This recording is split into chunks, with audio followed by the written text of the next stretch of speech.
What is up, everybody? How's everybody doing, man? Happy Monday. We got a week off from the UFC this weekend. No UFC 323 this weekend. That is going to be next weekend. I thought it was this weekend, man. So I was going to do my full card predictions, and I'm like, oh man, we still got a week. So yeah, man, we got the week off from UFC events, and then we have UFC 323, and then one more fight night, and then that's it for the year.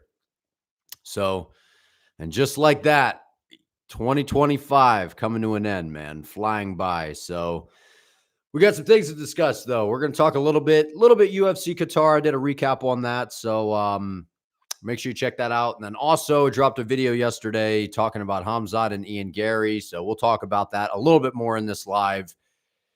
And then, yeah, man. So let's talk UFC 323 a bit in this live as well, man. So, and then anything you guys got, man. Let's chop it up, man.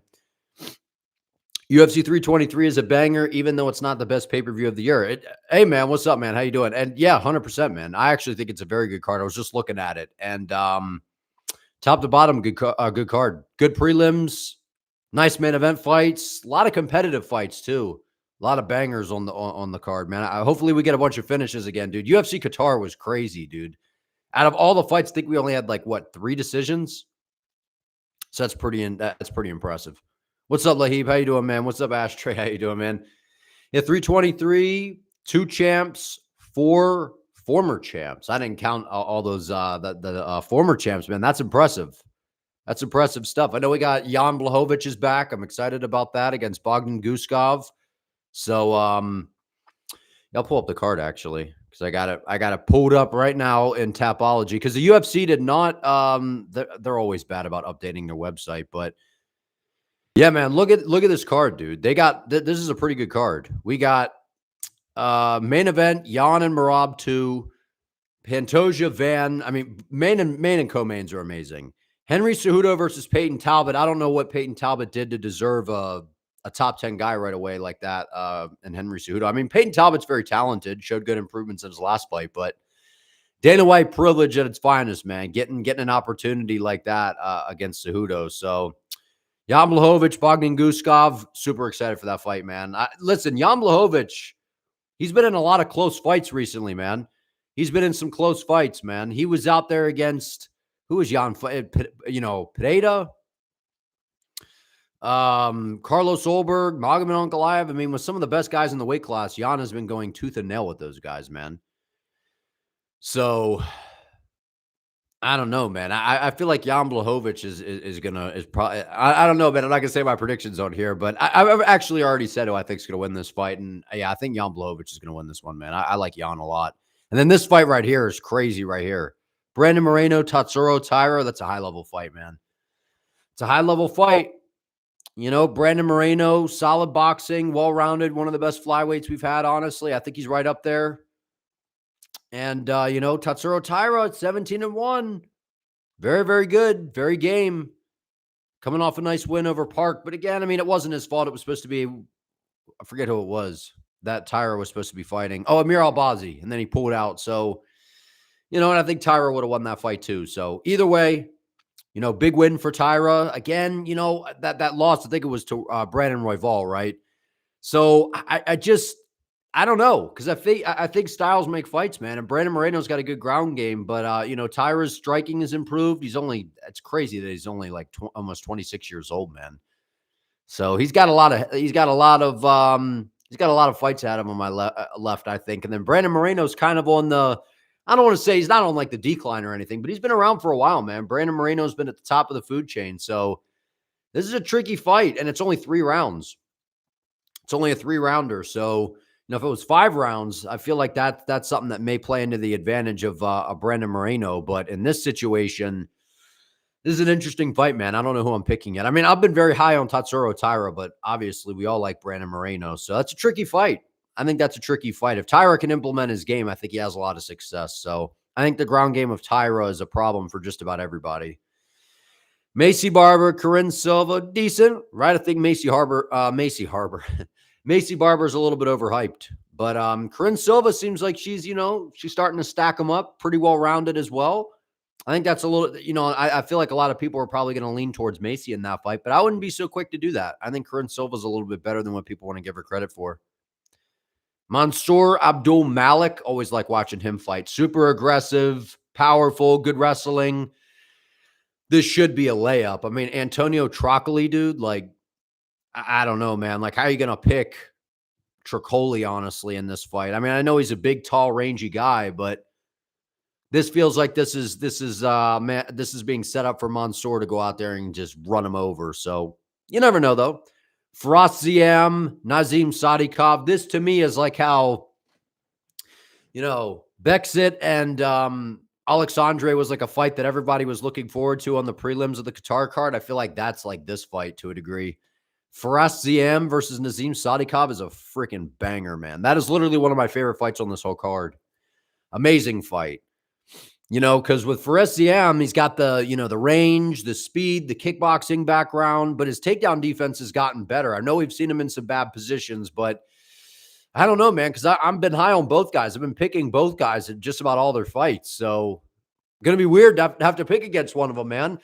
But yeah, I'm still back and forth on this because on the one side, I see Nazim maybe coming out. He's got power in his hands, probably has, maybe more thud, more power, but Firas Ziam is very clean, dude. He's got very, very straight technical punching. And I like that, because when you start to get real wide, you're like, I'm not saying Nazim is like this, reckless thrower, but sometimes he gets a little bit wide on his shots. And I can see Firas Ziam just throwing something right down the middle and being able to catch him. But it's a great fight, man. And I could see Nazim, he mixes in the grappling, tests the ground game of Ziam. We've seen that Nazim can grapple.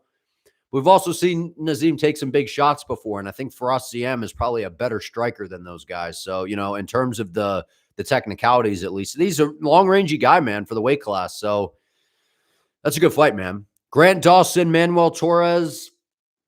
Torres is a monster, man. Manuel Torres is an absolute monster, dude. He's got crazy power, nasty finishing ability, but he gets a little bit reckless. Gets a little bit reckless at times to where I could see against a guy like Grant Dawson, man. Grant Dawson's good, dude. He's good. He's got a solid ground game, decent finishing skills on the floor, but really it's the control and the pressure that he can apply on guys. And I know he got starched by Bobby Green very quickly, which is a horrible look, but let's be honest, I feel like that was fluky, man. Like if they run that back, like I feel like Dawson would beat Bobby Green and probably finish him on the ground. Honestly, I'm just being honest, right? It felt a little fluky. It was crazy when it happened. I mean, it was nuts when Bobby Green caught him, but if they run that one back, I feel like Dawson gets that one back because I feel like everyone's going to flock to picking, Torres here. And I mean, he's the more dangerous guy and he's got power, but he gets a little bit wild on his shots, man. Or if he's not able to catch Grant Dawson, I can see Grant ducking underneath, taking him down and, implementing his game. So that's a good fight. Very good fight. You got the dangerous prospect versus the guy that, Dawson's been around for a little while now. He just doesn't really, I don't want to say he doesn't get the respect he deserves, but Dawson's just not like, whoa, he's not wowing you with anything per se, right? And then him getting KO'd by Bobby Green, I mean, that just kind of halted any bit of momentum that he possibly had. But he's very good, though. He's very, very good. I feel like a lot of people are going to underestimate Dawson coming into that fight, into this fight. So that's an interesting one. McKinney versus Duncan. It's a banger, man. That feels like a KO waiting to happen, right? Terrence McKinney, he's kind of the all or nothing, right? We all know that. Comes out like a bat out of hell, wants to get in your face, throw big power at you, and he just doesn't want to let you get a feel for the fight. Terrence McKinney, that's kind of the fun thing about his style, but also the bad thing about his style is if he doesn't get that fast knockout, you kind of see him, he's not one of these guys that goes in there and he's really got to follow some sort of game plan. Like, oh, adversity strikes. Now we're in round, 3 here. Like, I got to stick and move. I got to mix in the takedowns. Like, it's pretty much, he just goes out there, overwhelms guys, gets him out of there because he's explosive. He's fast. He's dangerous. And in that first round, like, McKinney could basically do everything, right? He's a sniper on the feet. He's fast. He's got power. His ground game looks good. But you get past that first round and, it's not to say that McKinney can't go out there and, put on a nice performance and win a 15-minute fight. But just from what we've seen from him, it's been a sample of he goes out there, runs somebody over. If not, he tends to fade out as round one moves on and then, things don't go his way. But if you guys could do me a favor and like the stream as well, I would appreciate it. What's up, Jason? How you doing, man? Okay, Marvin Vettori, Bruno Ferreira. This is a wild one, man, because I feel like everybody's probably going to pick.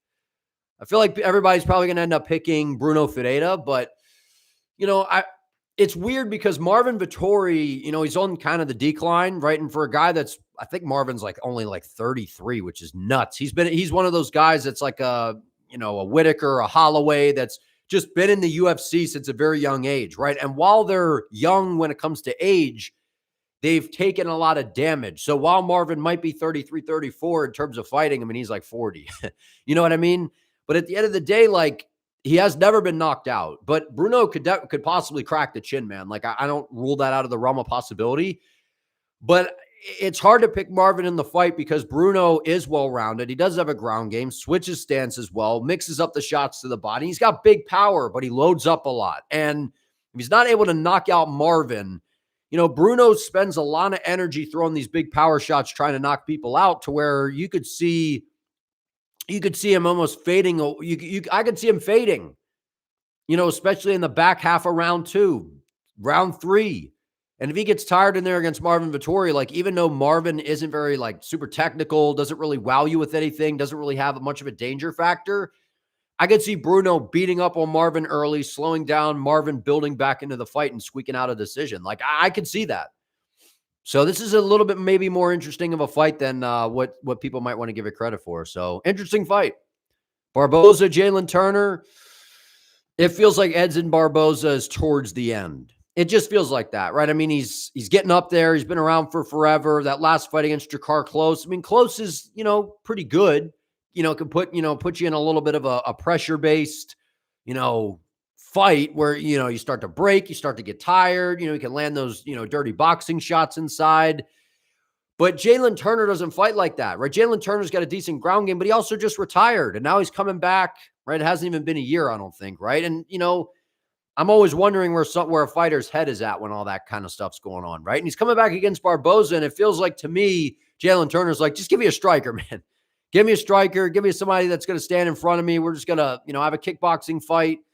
And I think that definitely favors Jalen Turner. But, yeah, I mean, I understand why people would want to pick Jalen Turner here because Barboza just feels like he's just kind of, I don't want to say fading away, but he's definitely slowed down. But if you want to play the range game with Barboza and just trade kicks, like, Turner being a southpaw, those body kicks from, Barboza are nasty, dude. He's got nasty leg kicks as well, but he loads up on them. And I feel like the blueprint is kind of out on Barboza, so to speak, right? And I feel like Jalen Turner is big for the weight class, man. I feel like if he utilizes his range, he should be able to win this fight. And it's motivating coming back, right? You retire, you're like, I don't know if I want to do this anymore. And then you come back and it's like, okay, I got a striker in front of me. Like, so if anyone's going to grapple and have success, I feel like it would be Turner in this fight. So what's up, Hope? Gary's annoying. His voice and antics are unbearable. We're going to talk about that in a minute, man. What's up, JB7? People are underestimating 323 because they're not the biggest names, unfortunately. Yeah, it's a good card, man. I think top to bottom, this has a lot of amazing matchups, and there's some name value, like especially on the main card. There's some name value. What's up, Rocket? People forget, man. Marvin Vettori had a close fight with Brennan Allen. I mean, Brennan Allen was putting it on him, man. I don't know. I'll have to go back and watch that one and prep for this. Barboza needs to retire. You love him, but he's been in it forever. He's been around for a while, man. He's got some miles on him, What's up, John? How sick would it be if Makayev was still in the UFC and Tyra versus Makayev instead of Moreno for the number 1 contender? I love that fight, man. I love that fight. And yeah, Makayev should still be in the UFC. So I'd love to get an update. I'd love to see him back in the promotion because flyweight's actually got some momentum right now, man. Feels like flyweight's got some momentum, right? Tyra and Moreno are fighting. Manel Cap's fighting Brandon Royval. We got Joshua Van fighting for the belt, someone new. That's not a rematch for Pantoja, right? Kyoji Oraguchi goes out there and destroys Tagir Olimbekov. Like, we got some guys now in the flyweight division, man. So I'm actually pretty excited for with flyweight right now. And then Ivo Aslan versus Iwo Baranuski. I believe Iwo was on the Contender Series, right? This past year, he's got nasty power, good ground game, good ground and pound, well-rounded on the floor, and on the feet, he's the more precise guy to where, Ivo Aslan, I don't know, man. He's got this big, intimidating kind of feel to him because he's big, he's powerful, he throws these big shots, but he's not very technical. He gets very wide to where if someone just has it in them to grit down, tuck their chin, and just sit on a shot and throw a straight right hand down the middle, I think they knock out Ibo Aslan. And maybe Iwa's the guy for that. Iwo, Baranowski. I like watching him fight, man. He's ferocious on the ground. He's fast. He's powerful. And Ibo Aslan, like, I don't know, man. I don't trust Ibo, to be honest with you, these days. But you never know. He could go out there. He's the guy that's got the experience on his side. So we'll see, man. In his last fight, I think wasn't it against Billy Alicana? It was a staring contest. So, but Alicana is very good, very technical. So, Muhammad Naimov versus Myron Santos. That's a good fight. It's a good fight. Myron Santos has looked really good since coming into the UFC, right? Off of the Ultimate Fighter. He arguably, like, I thought that he lost that fight to Francis Marshall, and I picked Santos to win that fight. And I thought that Fire Marshall, is that his nickname? I think it's his, unless I just made that up. I think it is Francis Fire Marshall. But yeah, I thought he beat Myron Santos, but Myron Santos is good, man. The beating that he put on Sadiq Youssef was wildly impressive. And I know Sadiq came up to that was at 155 and those kinds of things, but Myron Santos is he's got a solid frame for this weight class. He's got a nasty jab. His striking is good. His leg kicks are nasty. His ground game is solid. But Mo Naimov's good, man. Naimov the problem with Mo is he doesn't separate himself a lot from his opposition, right? His striking is actually, it's really improved throughout his career. Switches stances nicely, gives you different looks. Well, we'll talk about, obviously, I'm just giving you kind of like a little bit of a preview of where my head is at right now on these fights. But when I've dropped my full card breakdown, that'll probably be this weekend, something like that. Maybe later this week. We'll see. But I'll do my full card breakdown, drop my predictions on this. And, I'm just telling you guys kind of where my head is at and how I'm seeing things right now. And, Naimov to me is, I feel like he's going to get overlooked a little bit in this fight. And he's good, man. His ground game's decent. I don't know that it's much better than Myron Santos, if better at all. So maybe it plays out on the feet. Naimov doesn't have a crazy power, right, to discourage Santos. And Santos is young and hungry, man. He's good. I like Myron Santos, man. This is a good fight. This is a good card, man. Good card from top to bottom. And then I thought that, was that on the fight night? Or I thought that we had a Neil Mack fight. Is that on this, or is that on the fight night card? Is that the fight night?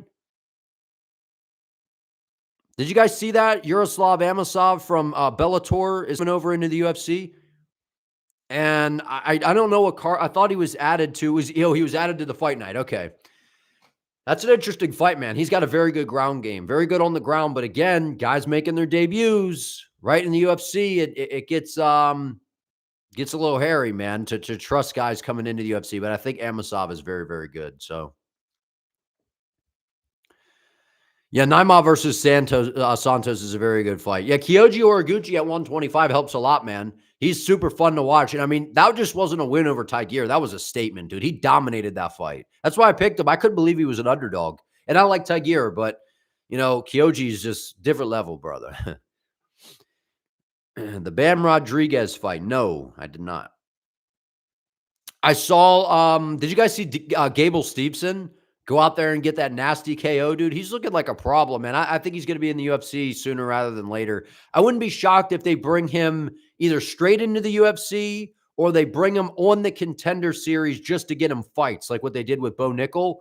Because Gable Stevenson's going to have kind of that problem that Bo had, where I think it's probably going to be hard for them to get a lot of fights against anyone half decent, because a lot of people aren't going to, they don't like to risk it against guys that especially have like a strong wrestling pedigree. That's at least what I've heard on the regional promotions. If you get like a big name wrestler, like when Bo, was on the regional scene, now Gable, and Gable, his striking has gotten good fast. Like, I'm not saying it's amazing, but it has improved a lot very, very quickly. Very, very, very, very, very quickly. And I think he's working with John Jones, right? So, he's going to be smart in there, man. And did you see how he knocked the guy out with the shot? Basically KO'd him with I think it was a left hook, and then shot a takedown so fast, knocked him out, and then got the takedown at the same time. He moves that fast for a heavyweight, man. So I can't wait to see him in the UFC at some point. You like or dislike Garry because he's one of the smartest fighters at 170, but he's be doing too much. Listen, when I say I like Ian Garry, I like Ian Garry's as a fighter. Like I like his style. I appreciate his style. I appreciate the movement. I appreciate the technicalities, the speed, the constant improvements in his game. I appreciate all that about Garry. And he works his ass off, man. And he's willing to fight anybody, like literally anybody. Garry's fighting people on short notice, fighting dangerous guys that nobody wants to fight, like Shavkat, Prates. So I respect all of those things about Ian Garry, and I love it. Hold on, man. We got a super chat. What's up, Yoshi Unknown 8658, man? I appreciate the super chat. We enjoy your vids, mate, and passion. Keep it up, bro. I really appreciate the $2. Thank you, man. Dude, these super chat things, man, they get me hyped, man. Even if I'm feeling a little tired, they wake me up, man. So thank you guys, man. That's just a good feeling. Seeing that pop up in the chat, that, highlighted box, man. I appreciate it. Thanks, man. Really appreciate it. And I like hearing the feedback from you guys, man. So, and that's the thing about this, man. Like I'm not forcing passion on this stuff. It's like, I have thoughts on something. I'm going to get my thoughts. And, that's just what I think on it, man. I love, MMA, man. I love the UFC, dude. So, but yeah, what we were saying about Garry, I don't like the person so much of Ian Garry, but I like him, the fighter. I like that he's down to fight anybody. I like his style. I like watching him fight, all those different things. But his antics, Darren Till. Wait. So I came prepared, man. I got X pulled up over here, so I got to share my screen. So Darren Till. Okay, so I'll show you my tweet first, and then I'm going to show you. That's what inspired me to make the video. All right, and then I'm going to show you what Darren Till said. Let me see here. Let me see. Let me make sure I got the right one. There it is. Okay. Let me share my screen. All right. So this right here. So this is what I said. Let me make sure you guys can see this. You can see it, I think. Okay, yeah. Okay, so I said, Garry, the little instigator here. Everybody is making big bullshit deal about this. Chill out. It's very simple and clear. Khamzat Chimaev doesn't fuck with Ian Garry's energy. So what? It's the fight game. Don't touch somebody and then go, oh, he's not going to fight me. Garry is confident and charismatic, but he also was trying to big league Khamzat. Obviously, that ain't going to fly. And then, this kind of took off a little bit. And this was just my thoughts on it, because everybody was on here saying, like, they were like, oh, man, like, I can't believe Khamzat's so childish and acting so immature. And I'm like, dude, like, how are people not seeing through Ian Garry's bullshit? Like, Ian Garry literally is like, it's literally, dude, it blows my mind how many people are like falling for his antics. Like, it's literally the guy, like the teacher's looking this way and a kid goes in the background, and then you turn and you're like, man, fuck you, man. And then the teacher's like, hey, whoa, why are we throwing up middle fingers? And then he's back there doing it again, like, he's a little instigator. He's an antagonizer. You know what I mean? And that's exactly what he was doing in that. And if you didn't watch that video and think that, then I don't know what to tell you. Oh, we're all good. He's not going to fight me. Dude, that's a smug tone, dude. It's a smug tone. Like, why are people defending Garry? I don't understand. I really don't understand. I don't get it. But yeah, we're going to look at the Darren Till tweet in just a second. I meant to pull that one up. He didn't even touch him. Ian smacked Khamzat back twice pretty hard, which is pretty offensive in most of the world. Dude, and I forgot to mention that in my video. Dude, that kind of shit, like, I know Nate Diaz on The Ultimate Fighter was like that. I'm one of those people. I don't like that shit. Like, I don't like people people do that at the gym, and I'm like, dude, get your fucking hands off me, man. Like, when they come over and, oh, nice takedown, man. And they're like grabbing your head and like I'm like, dude, get the fuck off me. Like, some people just don't like that. Also, like, different cultures and stuff like that. Like, people don't appreciate that stuff, man. Like, and I can tell you right now, like, certain people, if do that to Nate, and that's why I'm saying, do that to Nate Diaz. Nate Diaz would slap you, would throw a water bottle. You do that to Masvidal, he's going to punch you in the face, give you 3 pieces of the soda, McGregor would punch an old man for that, man. Like, it's like amazing. Like, when Nate will throw a water bottle, be like, yeah, Nate. Masvidal, old Scarface, man, he was slick in and out. But then when it's Khamzat, it's he can't control him. It's always something, man. It's just amazing how that works. But okay, yeah. So the Darren Till tweet, let me show you that. So Darren Till, in my opinion, summed this up about as good as you can. All right, to a degree, right? Because Darren Till, right? I know that I think that they've had their kind of interactions. So here's what Darren Till says, right? He says, Ian Garry's such a good fighter, man, but my God, is he possibly the fakest human on earth, fake beyond all beliefs. It's so hard to like him. I've literally sat in my bedroom with my own little demons in my head telling me to force myself to like him. He's calling Khamzat a child. He was being fake. He was being fake, man. Like, I don't understand how people can't see that. Like, it was so clear to me that Ian Garry was being fake, dude. Like, that's just, to me, people's lack of having, like, hostile interactions of any kind, or having, like, a smug person in front of them trying to egg someone on. That's literally what this was. And when Ian turned, you could see he was scared. Khamzat is like me. That's why we were best mates. If you chat shit when we see you, what it is, Ian is a really good fighter, but he's just so unlikable. So unlikable. Darren Till, man, he keeps throwing it in there. Even hating on Leon's performance the way he did.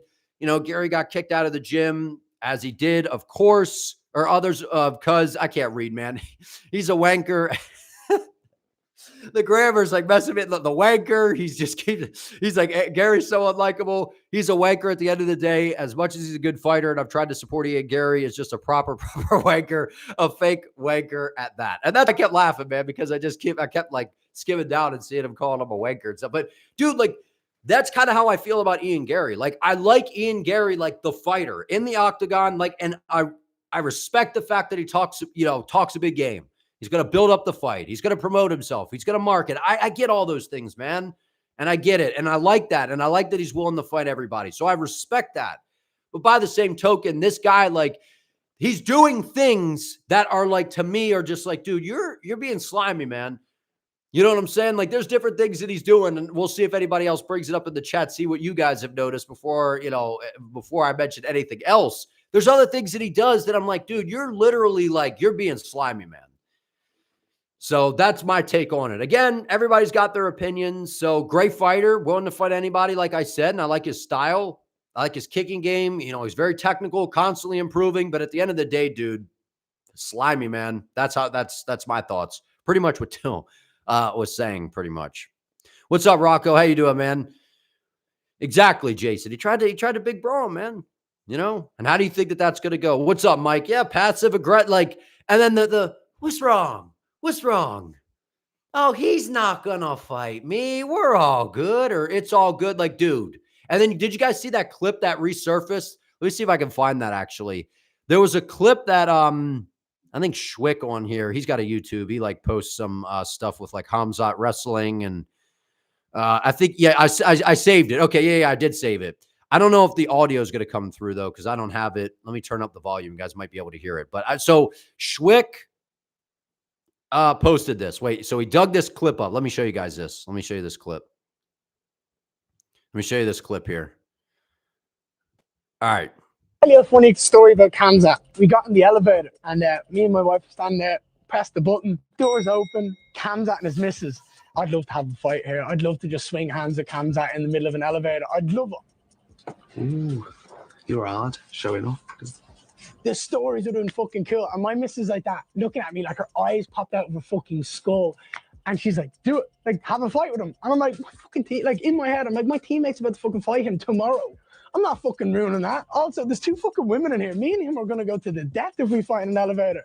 We step out with the lift, and my wife just looks at me and goes, you're a pussy. I'll tell you a funny story about Khamzat. We got in the elevator. So there's that video. I saw people sharing that video around. So I don't know, man. I just think the guy's interesting. So, and the fact that people were, like, raining down on Khamzat over it, and I'm like, dude, like, I don't understand how, like, people can't see right through the game that he was playing for sure. And again, like, you know, fair play. It ended up going viral online. Like, it blew up, the video, everybody, seeing it, reacting, giving their thoughts. So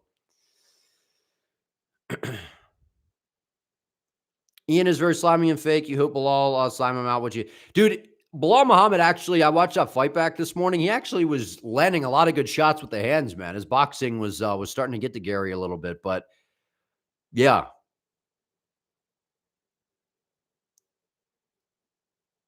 Yeah, him asking what's wrong after he, like, literally stirred up the whole thing.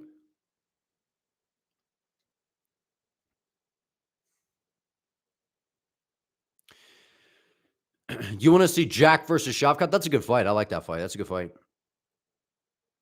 His wife probably told him to go up and yeah, because you just saw that video that I just showed you that I saw people, sharing around online, and it's like, baby, he just was like, next time I see Khamzat, I'm going to go up to him and we're going to get our little clip and then we're going to post it. We're going to cause a little bit of a stir because hey, it got headlines, man, got attention. You can't believe Bilal's still getting hate after giving Ian the hardest fight of his career and when chin and chin with JDM and is always what. Dude, Bilal Muhammad has put on 2 really good back-to-back fights, man. Even though he didn't get them done, like they were entertaining. So you're watching my videos and counting how many times did I say man. That's interesting, dude. We should find some other things to do other than count how many times I'm saying man. So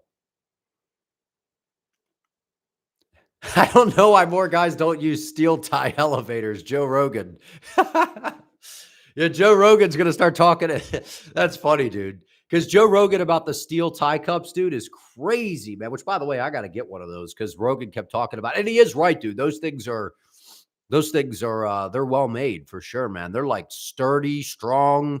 And then, yeah, whenever you do go for an arm bar, it creates like this little like mound and angle to where you could just crank.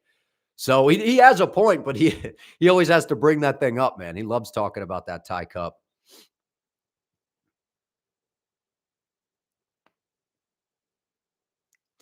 I can't. So I wanted to turn off ads on streams. Like I don't want there to be ads on here, but I'm pretty sure that I cannot get super chats or any of that stuff if monetization is not turned on, and then it makes me do ads.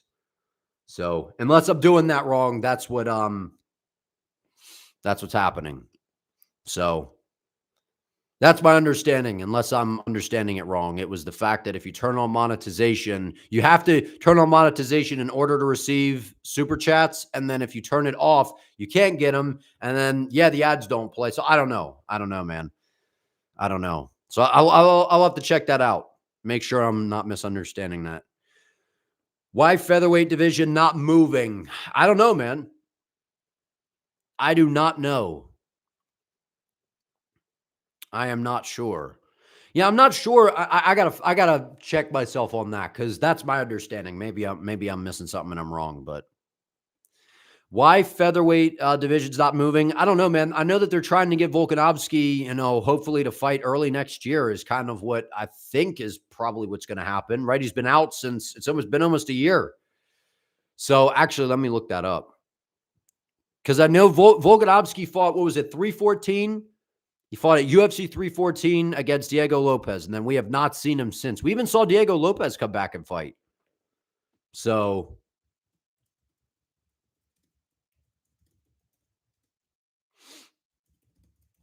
I'm looking this up real quick.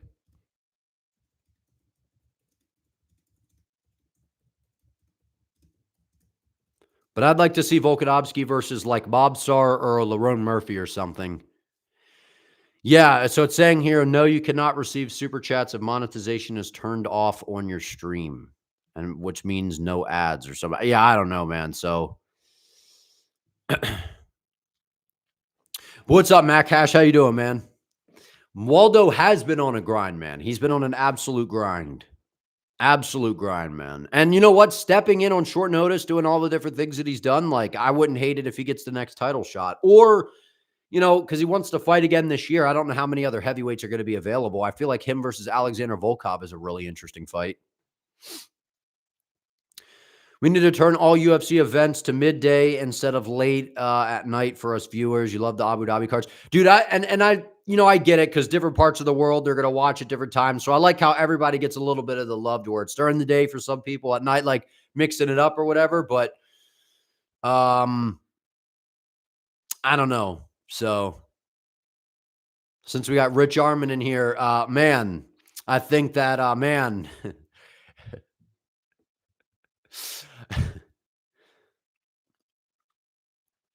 Yeah, I like the day cards, though. Like the Qatar card, because then I could go live, have energy the whole time, do a recap after. And it's like, yeah, man, we're good. Volk doesn't have many big fights left. They're trying to give him big spots, you think? Yeah, but dude, it feels like it honestly feels like they're trying to get Volk off the throne, man. It just does. Why would you Thank you for the $5, Mac Hash. I really appreciate it, man. Thank you for the generosity, man. Seriously. Thank you. I appreciate it. And thank you for supporting the channel. I appreciate it. Does Gable beat top 5 UFC heavyweights? I think that he'll be able to beat like some guys in the top 10 right now. Now, top 5, I'm not ready to say that yet. I want to see a little bit more because, again, the guys that he's fighting, it's going to be hard to get him like solid opposition right now, given where he's at in his career. But I feel like at some point, if he could get, I would, maybe they bring him through their contender series. I don't know. Right. But like I said, it's going to be hard to find probably hard opposition outside the UFC, especially because it's heavyweight. But he could definitely beat some guys, I think, in the top 10 right now. Now, top 5, now we're pushing it a little bit. Like him, he's explosive and fast, though, man. He's a great athlete, so I'm not going to rule it out. But I want to see a little bit more first. Again, I want to see it in the UFC. But right now, he could beat some of these guys for sure, I think, in the top 10. Like he could beat, I think, like a Tai Tuivasa, So, but yeah, I'd like to see Volk versus Mobsar, Lerone Murphy next. If Merab, what was that up there? If Merab defends his title 2 more times after Yanni will surpass Cruz WC UFC record and will surpass Silva's win streak. Dude, Merab Dvalishvili, in my opinion, is already the greatest bantamweight of all time, in my opinion. And I'm not the biggest Merab fan. I like his skills. I'm just not a huge fan. Like, I don't like the way the social media skits, a lot of the stuff that he does. Like some of them, like with I don't know. So I just find it corny. But again, promotion, at least he's trying, I guess. You can look at it that way. But in terms of the octagon and the cage, the skills that Merab brings, man, like he's got an insane skill set, man. Something that we really haven't seen. So I always like watching Merab fight, man. I find it always very, very interesting. But, Merab understands what he's doing. And that's what, I got blocked by Merab, on X because I literally was not saying anything mean that I can remember about Merab. I was just literally stating what I saw in terms of the way I was looking at it. Merab was so excited to fight Sean O'Malley, is so excited to fight Corey Sandhagen, is so excited to fight Petr Yan, but he wasn't excited to fight Umar. And the reason, Bro said, man, in a single stream more than strikes landed by... That's funny, dude. People forget, man. But dude, I'm serious. Merab, he knows he's so excited to fight all these other guys because he knows he has an advantage. You know what I'm saying? Like against Umar Nurmagomedov, and I'm, in hindsight, like Umar went out there. I thought he could beat Merab. Couldn't do it. In a rematch, I don't even know if he can do it. Right? I know it was a close fight, but Merab is good, dude. Like his striking is getting better, and I think it's a really hard fight for Umar. But again, Umar's a hard fight for him. And he's like, nah, give me the popular strikers, the guys that do have, solid ground games that are well-rounded, but the ones that the fans are going to get behind. So the promotion and the marketing is essentially done. People want to see O'Malley beat him or don't beat him, whatever. People want to see Yan beat him, right? A lot of people are going to want to see, Yan beat him, and everybody likes Yan, and he knows that. So he's like, I'll go out there, I'll beat Petr Yan because, he stands, he likes to stand in range. Stands up kind of tall, relies on that high guard, so it's easy to get to his hips. Merab's striking has gotten better. He beat up the calf of Yan in fight 1. So Merab knows what he's doing, man. Like, that's why he was calling for these kinds of fights, I feel, because he knows that Umar is the hardest fight for him. Now, I'm not saying that Umar beats him in a rematch because I feel a little bit more doubtful in terms of Umar actually being able to beat Merab because Merab has gotten better. And I understand Umar hurt his hand and, it was a close fight. I get all those things, but I don't know. So,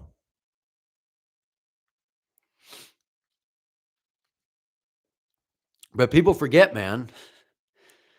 Thoughts on Chimaev's younger brother? Do I think he is as good as his older bro? And does he get signed to the UFC? Who's his younger brother?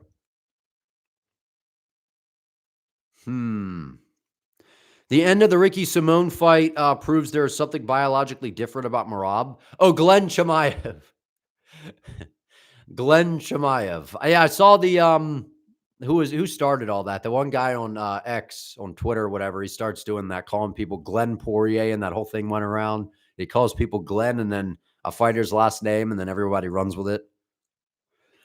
The end of Ricky Simone fight proves there's something biologically different about Merab. I mean, Merab is nuts, man. Like, he has a crazy gas tank. He's strong. His striking is getting better. He submitted O'Malley. Like, we're seeing an evolution in his game at pretty much every fight. So it's a hard upfield battle for Jan, man. But if anybody can do it, I feel like Jan, gives himself a chance for sure. You swear after the Jan fight, if Merab calls for O'Malley's trilogy or won't fight unless it's Ramadan to avoid Umar, then he's going on the shit fighter list. I mean, listen, I think that Umar is probably going to win. They're going to want him to win another fight because I heard, Ali talking about that. I feel like they're going to do like maybe Umar versus Song. I don't really even know. I like Umar versus – I wanted to see Umar versus Jan, but Jan deserved a title shot, so – but yeah, I hope we see Umar versus Merab again because stylistically, that was one of the most entertaining bantamweight fights that we've had. So I enjoyed that fight. 49 shots and landed 11 of them, but he also threw like 300 strikes in the first fight with Jan. And it's crazy, man, because his striking, I think, has gotten better since the first Jan fight. Khamzat is injured again, only fight once a year. Sad. So, but here's the thing, though, man. I think he's getting an operation or something. So, number one, Ilia Topuria has only fought once this year. Kayla Harrison has only fought once this year. Volkanovski has only fought once this year. So, Tom Aspinall, once this year. So, the new theme is for champions to fight pretty much once a year. Right now, I'm not saying that that's like the new theme, but a lot of fighters have been only fighting once a year that are champs, man. So, and I've said this before, there is a true angle to me that the UFC was trying to hold some of the big stars until the Paramount deal kicks in. And I feel like they were like, we want these guys to at least fight once this year. But then once we get to the Paramount deal, we're going to have these guys, fighting more consistently. So we'll see. So see you, man. Bye, Rich. See you, man. Have a good one, man. To be fair, Khamzat wanted to fight, or he wanted to fight in Abu Dhabi. He wanted to fight before the year's end. So now again, I don't know, dude. Like, Khamzat obviously, like, you have to have an idea that that's not going to be realistic, though, to a degree. The UFC, like, they already had Tom Aspinall versus Cyril Gane. They're not going to add Khamzat to that card. They could have, but they weren't going to want to take away from the spotlight of the heavyweight fight, though. That's the problem. So, but I would have loved it. I would have loved if they added Chimaev to that card against, at the time it might have been RDR if they were going to have him do a quick turnaround. So, but yeah, he did want to fight again before the year's end. So now we're going to have to wait. Ilia Topuria, I don't know when he's going to fight either. So they're basically, and I had a feeling that this was going to happen, unless the fighters fought early 2025, they were all going to be kind of carrying over until the Paramount deal, until we see him fight again. So we'll see. I'm kind of holding my thoughts a little bit on being too critical of anybody right now because of the fact that they're getting, imagine you're in charge of the UFC right now and you're like, okay, we got this deal with ESPN. It's running out soon. Like, are you going to be throwing nonstop bangers every card? No, probably not. You're going to be trying to save some of that for your new deal to kick things off with a bang. So I do think that there's truth to that. And the UFC still put on some great events recently, man. Really, really been crushing it. And also, the matchmaking has been stellar by the UFC. The UFC matchmaking has been great recently. It has. It's been great. For the most part. I feel like it's been better than it's been in a while, man. People forget, man,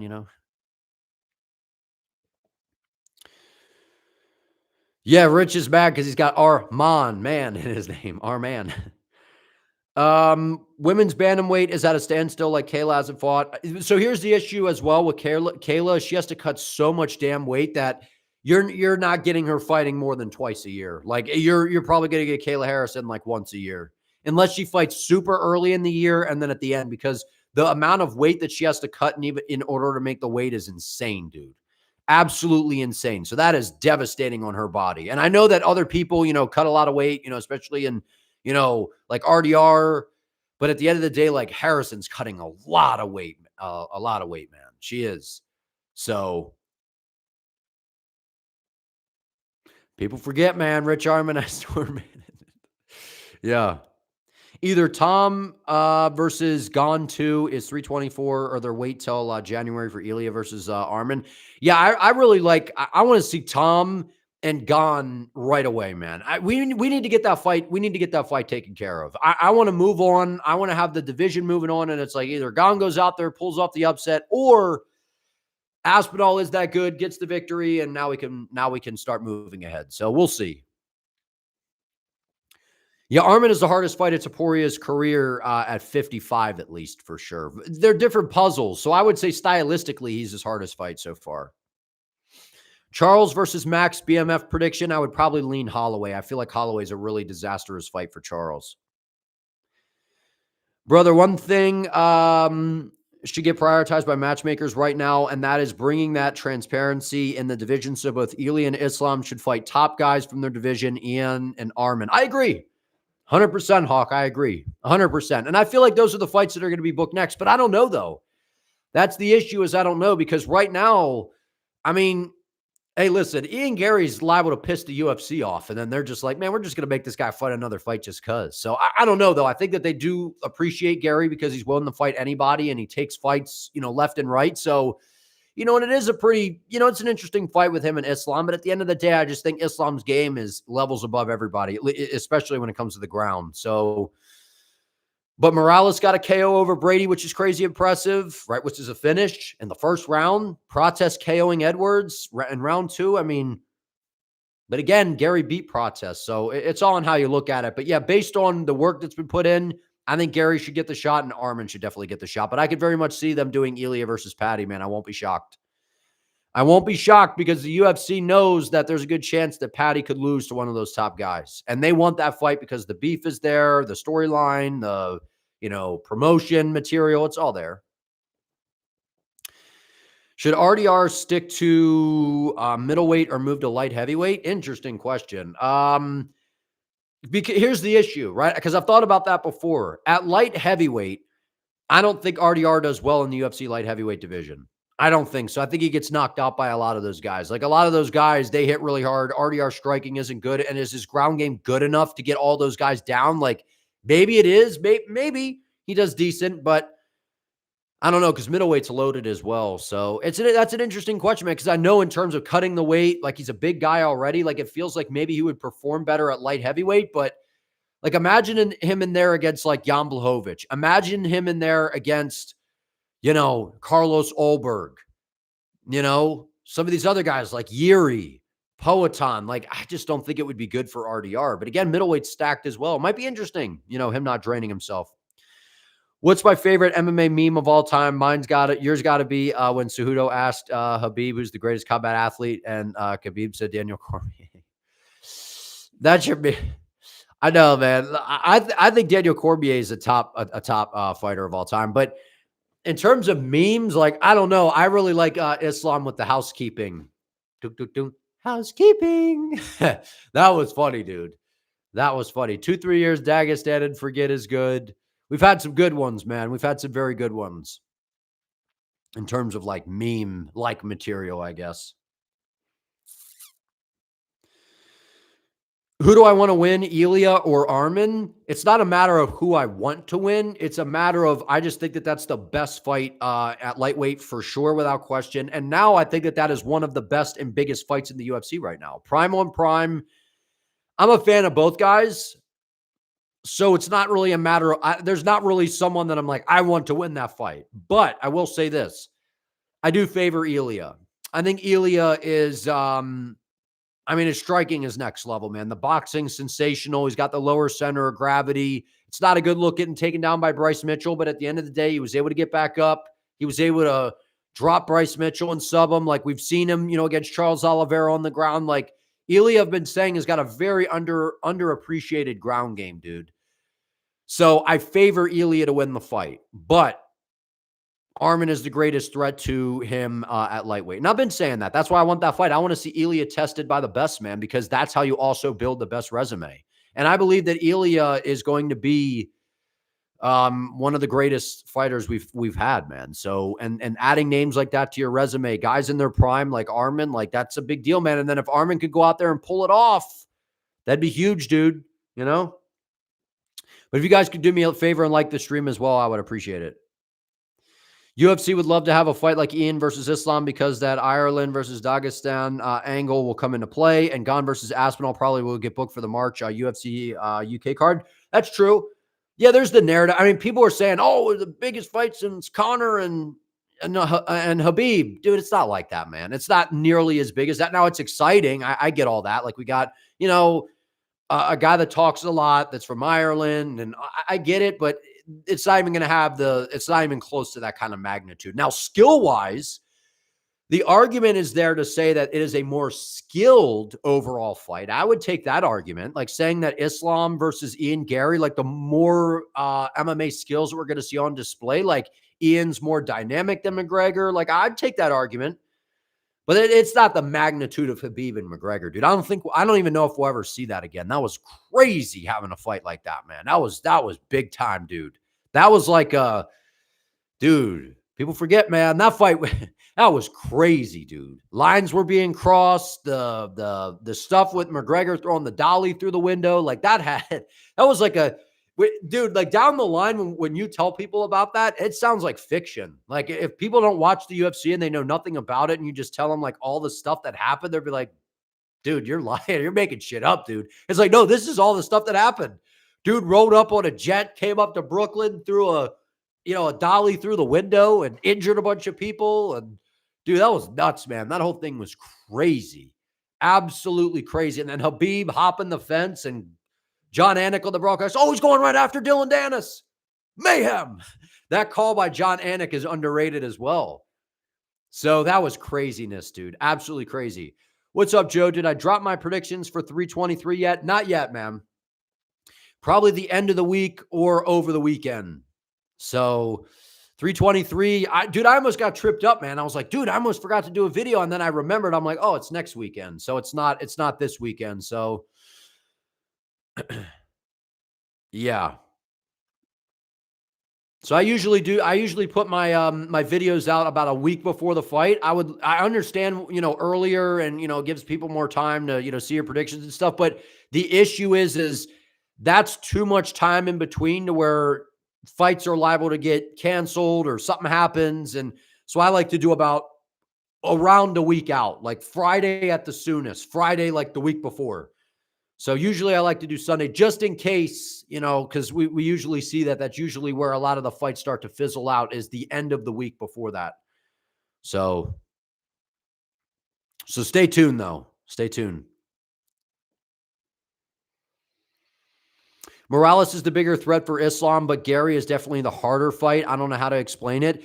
No, I agree with you. Morales, it's the range. I keep calling him the unicorn, right? The my player, turn up all the dials, right? Give him 99 speed, 99 power, right? That's Michael Morales. But he's a little bit wild to where I feel like there's more opportunities where Islam could be calculated and be able to time some takedowns to where, and he's big and strong as well. So I think he's very dangerous. But with Garry, all that movement and everything and the kicks, oblique kicks, like that's kind of a tricky fight. Like I think Islam definitely beats him, but I'm saying that's tricky.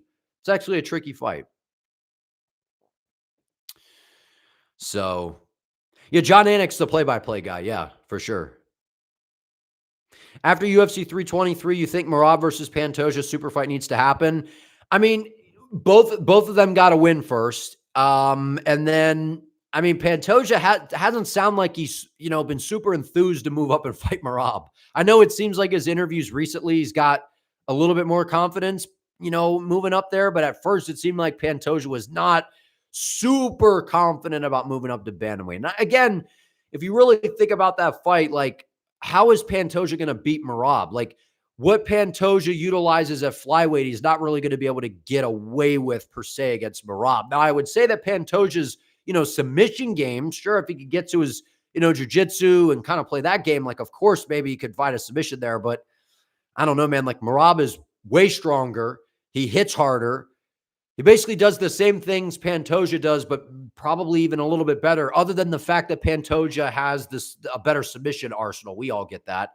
It just feels like it's a disastrous fight for Pantoja. So, and I think Pantoja understands that, man, I think. So I'd like to see it, like, because if any fighter has earned the opportunity to move up right now and fight for another belt like Islam, he deserved it. And I think that another guy that has absolutely earned the opportunity to do that is Pantoja 100%. So if Pantoja wants to do it, I mean, I'm all for it, but I just don't think it's a good fight for him, personally. The biggest main event upset for me this year, dude, I can't even remember all the main events this year. I can't even remember all the main events this year, to be honest with you.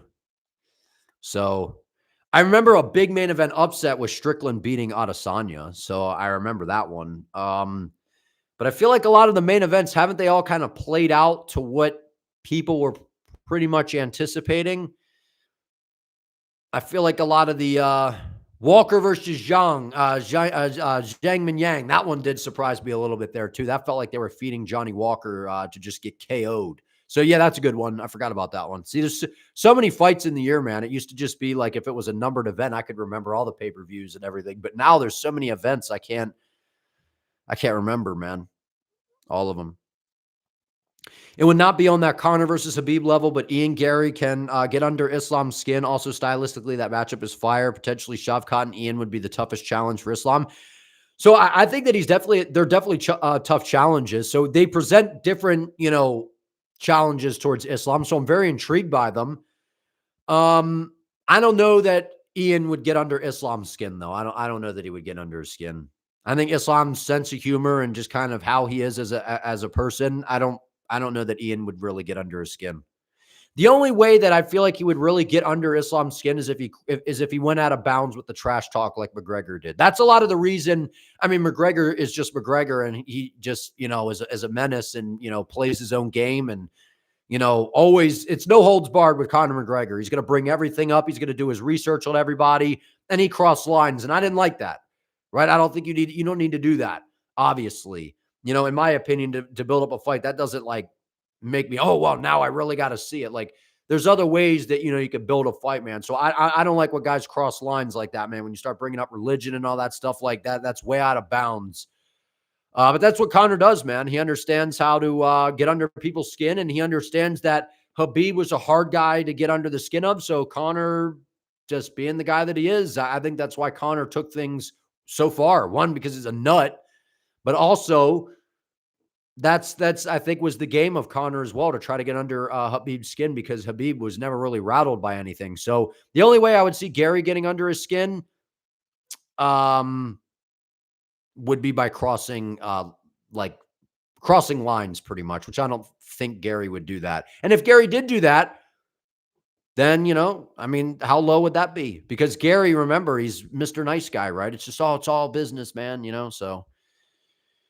Those oblique kicks are very slick from Ian, fast and straight, makes them hard to be timed. Takedowns, he hides them well. He is, man. He's nasty, man. He's got good striking, good movement, nasty range management as well. Not nasty range management. That's a bad way to say that, but you know what I mean. Good footwork, hard to get a hold of, moves very, very well, fights well, moving forward, moving back. Like, Gary's a puzzle, man. No question. The only way stop Merab is to be you got to knock out Merab pretty much. Or he has to make some sort of crazy mistake or whatever. But if you guys could like the stream, man, I would appreciate it. We got 40-some people in here, man. I would appreciate that. Valentina versus Weili, that surprised me. That did surprise me. That level of domination from Valentina over Weili did surprise me. That one did. But that was a co-main event. So, but yeah, still, I get what you mean. Yeah. Yeah, I don't want to see Ian cross that line, man. He doesn't need to cross that line, because he's good. He is decent with the promo on the mic, all those kinds of things. So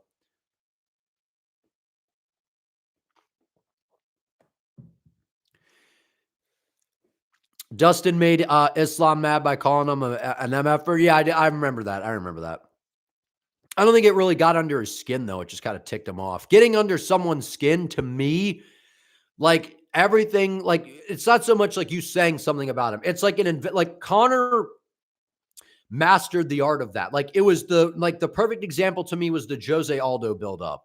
They had all these media days, all these interviews, all these, the press conference. It was just him buying real estate in Jose Aldo's head. It was like at this thing. And then Aldo, he was like, I can't stand being around this guy. I don't want to be at the press conference. I don't want to do an interview with him. I don't want to face off with him.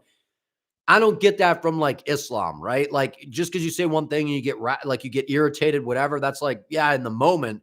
But to me, being under their skin, like in terms of the fight game, is like, man, I can't stand to be around this guy. I don't want to be around him, man. Like nothing about this guy, and it's basically that fighter investing over a period of time, talking a bunch online, crossing the line with some memes or, something like that. I don't know. That's kind of how I see that. So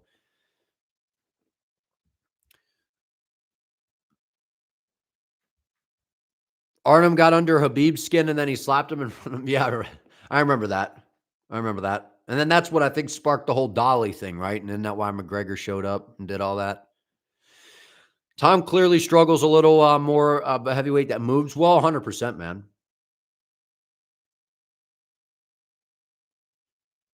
What's up, Joey? How you doing, man? I don't know how Michael Chandler's still ranked. I don't even know. And isn't Colby Covington still ranked somehow? People forget Topuria has high-level grappling. Topuria KOs Arman. That's what I've been saying about Ilia's ground game, man. It's been heavily underrated for a while. I've been saying that it's very, very good. Before the UFC, that's what he was doing, was subbing people, man. Taking people down, subbing them. Look how well that win his age against Yusuf Zalal. That was short notice for Ilia as well. Out-grappled him. The UFC should force Gaethje versus Patty. That's what I would like to see next. Or Patty versus Charles. Patty versus Charles, to me, is a very interesting fight. I would rather see Charles versus Patty, honestly. Just leave Justin out of it at this point. I mean, either way, any Gaethje fight's entertaining. Like, Gaethje versus Patty is fun, all that kind of stuff. But stylistically, like, Charles and Patty is very interesting, I think. Best believe Arman will be the test for Topuria's grappling. 100%, man. As long as he doesn't get clipped on the feet and can get to the takedowns, we'll definitely get to see it tested. Alexandre Topuria versus Bryce Mitchell, 135 next. I would like to see Alexandre versus Rob Font. That's what I would like to see. What happened to Patty, Holloway, and Gaethje Topuria? I mean, Holloway, I think, got banged up or something. I think Holloway got banged up, so he was already someone that was going to be out for the year. So,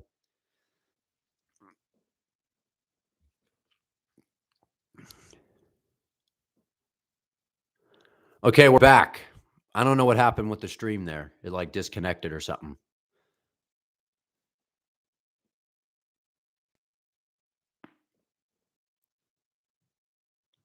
Patty beat 11th ranked Chandler and took his spot. Yeah, dude. And that's the crazy thing, is he literally has beaten guys that are just older and washed up at this point. But again, I've been impressed to a degree, and I picked Pimblett to finish Chandler. So I didn't expect it to be like that. It was super one-sided and dominant. So, what's up, man? Who do I think will win? Blachowicz versus Guskov. I'm leaning Blachowicz. Haven't made my official predictions yet, but I'm leaning Jan Blachowicz. The thing with Ian is he adapts very quickly against his opponents. And to be honest, you don't want that Connor thing from Ian. Connor is Connor, but the more Ian keeps, yeah, I agree, man. Yeah, I agree. I don't like when guys are crossing the lines like that. So, and I don't think Ian doesn't need to do that. He doesn't need to do that. What's up, Stay K? How you doing, man? Which scenario sounds more interesting to me or more exciting? Van versus Tyra if they both win at 323, or Pantoja versus Kyoji?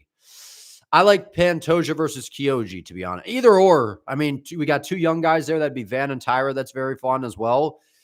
I like Pantoja and Kyoji personally. What's up, Todd? I appreciate it, man. Thank you. So Poirier versus Kyler Phillips is the quickest way to get Alexandre in the rankings. That is true, but I like the Rob Font fight, though. From a stylistic standpoint.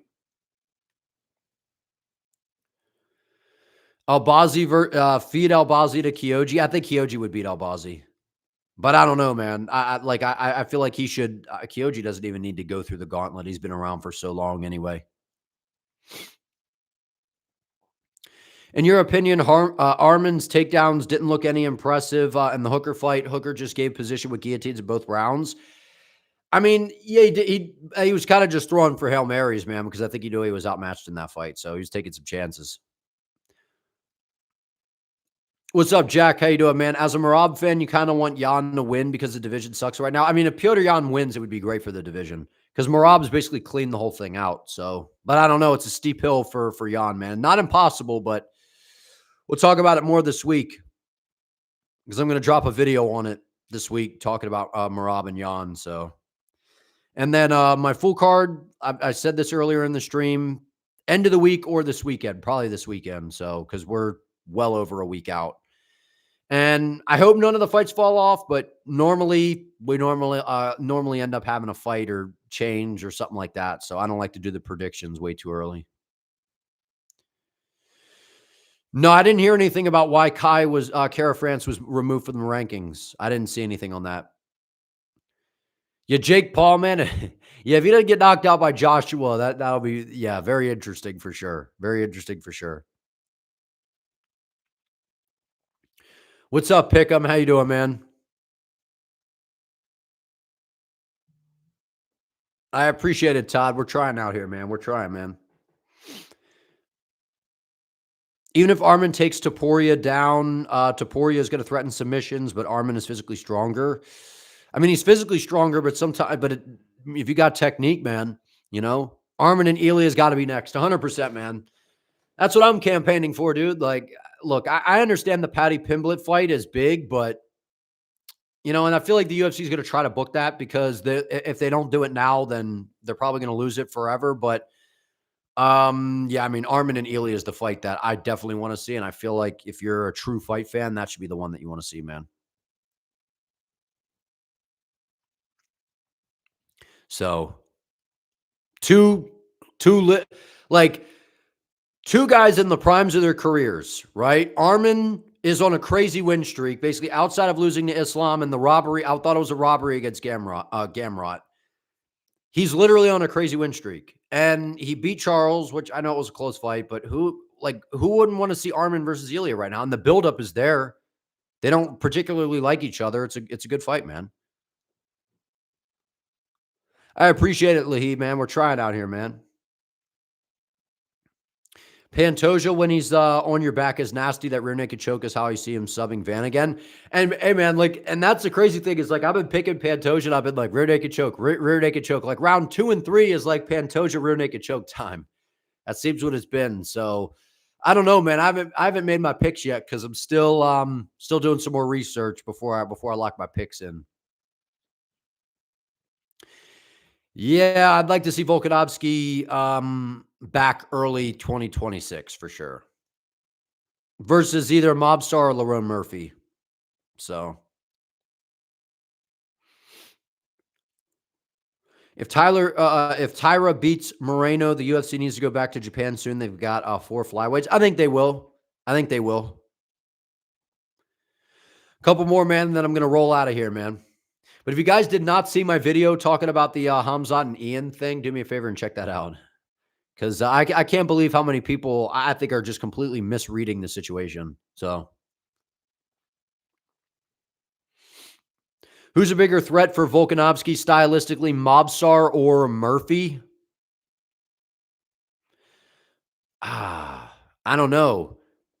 Because based off of what we've seen so far, Mobstar has the ground game, obviously, but I don't think his ground game troubles Volkanovski. I honestly think that, I don't know, man, maybe Mobstar because of the ground game. I don't think Lerone Murphy striking. Like, I know he's got, he does have sneaky power at times when he decides, but he's more of a methodical striker. Like, you're not going to out methodical when it comes to the striking Volkanovski. So I would say Mobstar probably because he presents a little bit of a different challenge, but by the same token, like, I don't know, man. I don't think that Mobstar can out-grapple Volkanovski for long periods of time, and Murphy probably is more of a threat on the feet. So I don't know. It's kind of weird. So I would say like Diego in a rematch would be more dangerous, but Van struggled with Edgar Chairez. Yeah, but he's also gotten better, though, and that was on short notice for Van as well. My GOAT order, I got to do a GOAT video. I'm doing a GOAT video before the end of the year. I did one before, but it's definitely updated. So I'm going to do one before the end of the year. I got 2 videos that I want to do before the end of the year. A GOAT video and then fighters to watch in 2026. So that's prospects, guys that have really been balling out, like a Waldo, Cortez Acosta, somebody like that. So I'm thinking of doing a video like that. I know people have been asking for a video like that, so I'll probably do that as well. It's crazy how Piotr Jan is way better than Merab in every part of MMA, but Merab will dominate. It feels like that, man. Like in terms of like the skills, like Jan is just, I feel like as skilled as it gets, but Merab is just a disastrous style for everybody, man. Like, and I wouldn't completely count out Jan though, man. I wouldn't completely count out Jan in the rematch. But if it's a steep hill to climb for sure, but I wouldn't count him out though. Prime Jan versus Volk would feed families. That would be a great fight, man. On short notice and coming off a KO loss to Johnson. True.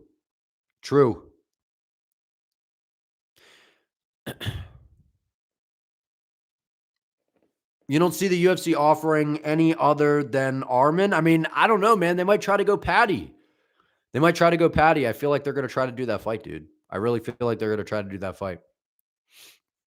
But am I wrong? Am I wrong to say that even like people could say, well, because your argument for having the Patty fight is we need it now because we don't think that Patty is going to be able to beat someone else in the top of the division in the meantime to be able to get the title shot. Or you're afraid that Arman beats Ilia and then we never get Ilia Patty, whatever. You can't tell me that Patty versus Ilia is bigger than Arman versus Ilia, I don't think. I feel like Arman and Ilia is now the bigger fight. Before, maybe you could have said that Patty and Ilia is the bigger fight, but I honestly think that Arman, is he a bigger star than Patty? I mean, I feel like he's right up there as well, right? I don't think Arman's a big name, dude. Arman's a big star. Like, not a massive star or anything like that, but he's a name. He's a name, dude. And stylistically, it's like a troubling fight for Ilia to where it actually creates intrigue. And they don't like each other, so they'll build it up. It has all the makings of a big fight and high-level MMA. That's what I want. And exactly what you're saying, Jason. Like, I think Ilia would brutally KO Patty within, in the first round probably, if not in round 2. What's up, Shane Dog? How you doing, man? Who should John Silva fight next? I don't even know, man. I was saying like an Arnold Allen type of matchup, but I think Arnold Allen is moving up, isn't he? So I don't really know. Exactly. That's what I'm saying, because people try to discredit Ilia's resume, and which I think is stupid, because KOing Volkanovski, KOing Holloway, KOing, Charles the way he did, like, that's unbelievably impressive. It's probably the greatest 3-fight win streak of all time. If he goes out there and beats a prime Arman Sarukian that presents every challenge that you could want, right? Ground game, striking, everything. And in the prime of his career, and Ilia goes out there and beats him, like, that shuts everybody up, man. So, yeah, to me, it's very, very clear. Like, Arman and Ilia is the fight to make. You don't want Ilia to lose to Arman, and then we lose the, that Islam super fight. But here's the thing, man. Like, I'd like to see Islam versus Ilia. I do like the fight. Don't get me wrong. But now that Islam went up to welterweight and looks that good in the weight class, like, Ilia is better than JDM though. Like, I've been saying that. I would pick Ilia to beat Jack. Like, I know that sounds crazy, but I think Ilia is I really think that high of Ilia. I'm concerned about the ground game aspect of it, especially at welterweight. Ilia was a bantamweight at one point. So he's fought at 45 in the UFC, goes up, right? The weight cut thing goes up to 55, and he's a short guy. But again, he's stout. Like, he's a strong guy. Got that lower center of gravity towards a harder guy to take down. But at welterweight, Ilia's got the power to shut anyone's lights out. And still at welterweight, I think his power still carries to 170 as well. He's just one of those guys that just has that. He's just got that gift, man. He's got that touch of death power. So if he lands, he could definitely knock Islam out. But at 170 with Islam, the way that he's just kind of filled out into that frame, I'd like to see Ilia versus someone, like an Arman, just to kind of see, that, because the questions that people have about Ilia's game, man, I feel like we would get answers there. And then if he goes out there and destroys Arman, like, book him versus Islam next, no problem. I just don't want it to be this thing of like, oh, well, Ilia goes up to welterweight and he hasn't defended the belt yet either. You know what I mean? And I like guys to at least defend the belt one time. Right, that goes for Chimaev as well. Obviously, I'd love to see him and like Poatan. It's a big fight, this and that. But at the end of the day, I'd like to see Khamzat defend the belt. I think you should defend the belt once at least, bare minimum first. And a lot of the guys we've seen fight for the double champ status, they've all defended the belt at least once. Outside of I think McGregor, right? So, what's up, Omar? How you doing, man? I appreciate it, Jake Chimaev. Thanks, man. I appreciate you. How you doing, man? Yeah, I saw the whole thing with Connor, man. I don't know, man. Connor's an interesting individual. I did see that, though. I don't know what to think of it. I didn't see enough. It was in an interview or something. I just saw like headlines on X about it, but I didn't like quotes or whatever, but I didn't see like a video or anything.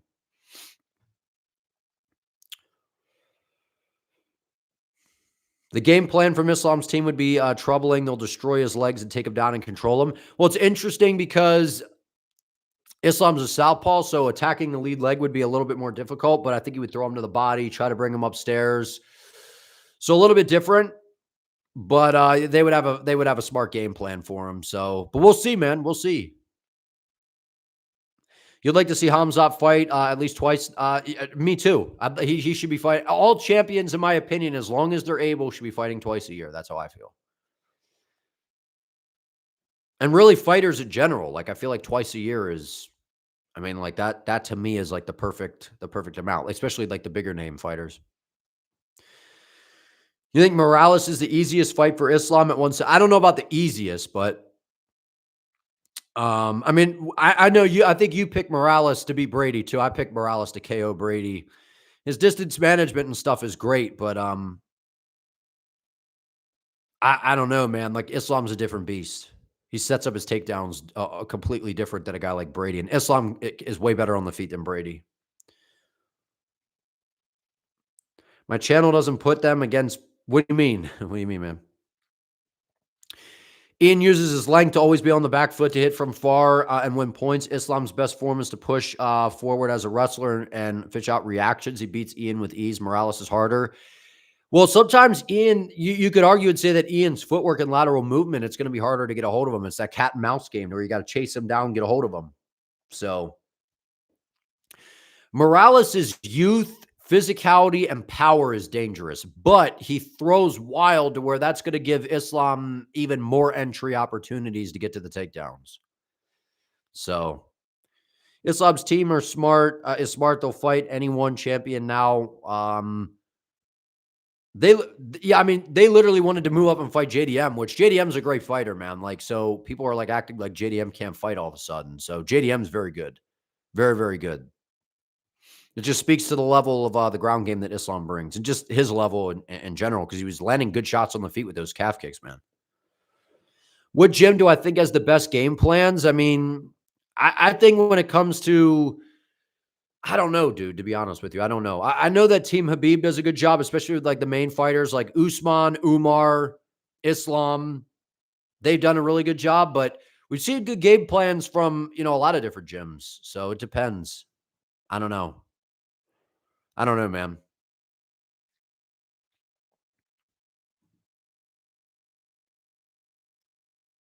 Yeah, I've seen some of the stuff with Morales. I don't know, man. He does kind of the Adesanya stuff, like paints his nails, I think, and does, I don't know, man. All I know is the dude can fight, man. The dude can fight. He's dangerous and he's undefeated, and I enjoy watching him fight. That's what I know.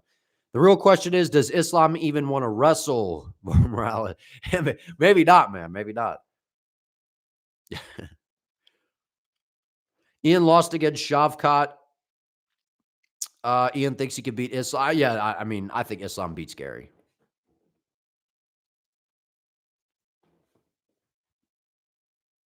How do I think Pantoja versus Van will play out? Stay tuned for the breakdown, man. My full card picks will be out eventually, man. We got a week. We got 2 weeks, basically, tell the card, man. You're supposed to go to AKA next year. You'd love to get to training with those. Dude, that'd be cool, man. Hey, man, I got big goals, dude. Like if I could get this channel bigger, dude, like I'll literally go 2-3 weeks Dagestan and forget, and I'll go out there and train and do some stuff. I saw some guy on YouTube. He popped up in my algorithm. He's doing that, just traveling there, going around wrestling, training at different gyms. Like that's what I want to do. Even around wherever, man. Travel to different places, train at different gyms. Oh yeah, man. We'll get out from behind the microphone and we'll actually train. I'll get on the mats, dude. Do some grappling, do some striking, do some sparring. I'll spar Strickland, man. I'm not saying I'll win, but I'll go in there and I'll spar Strickland. I'll put up what I'll say is I'll do better than the other, those streamer dudes in there, man. Those guys don't even train. They don't even know what they're doing. And then Strickland goes off on them. That'd be fun. That'd be wild, man. Spar with Sean Strickland. That'd probably suck though, because Strickland's good, dude. Like he could box, man, especially because that's basically what he does, is just boxes with people. And his jab he's got a nasty jab, dude. And Strickland's big as shit, dude. I didn't really like Strickland. Have you seen those videos of Strickland going around? He's big, dude. And sparring Strickland, man, he brings it. He brings it more in the sparring than he does in the fight. So, yeah, to Thailand, to Tiger Muay Thai.